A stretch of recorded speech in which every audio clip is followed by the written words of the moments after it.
তো hello guys, আশা করি সবাই ভালো আছেন। আজকে আমি আপনাকে দেখাবো হাইপিক দিয়ে কিভাবে ফটো এডিট করতে হয়। তো প্রথমে আপনারা হাইপিক অ্যাপসটা ওপেন করে নেবেন। ওপেন করার পর একটু লোডিং নেবে, তো একটু ওয়েট করবেন। সো ওয়েট করার পর এই যে অল ফটোতে চাপ দেবেন। অল ফটোতে চাপ দিয়ে যে পিকটা আপনারা এডিট করতে চাচ্ছেন সে পিকটা নিয়ে নেবেন।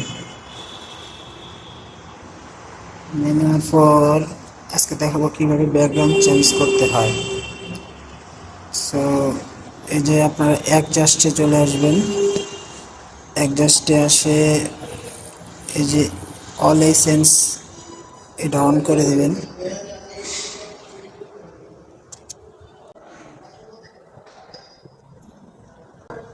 একটু সময় লাগবে, তো এই যে ছবিটা পরিষ্কার হয়ে গেছে।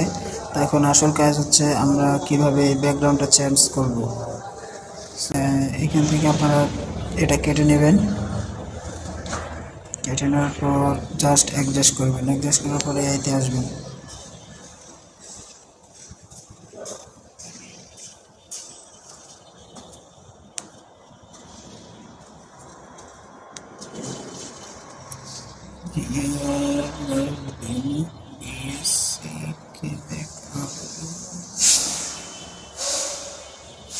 তো আপনারা এই জায়গায় যেমন ব্যাকগ্রাউন্ড লাগাবেন সেরকম ব্যাকগ্রাউন্ড এই জায়গায় লিখে দেবেন।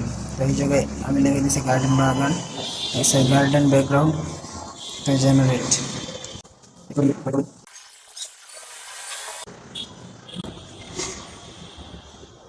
সো দেখেন কি সুন্দর ব্যাকগ্রাউন্ড চেঞ্জ হয়ে গেছে।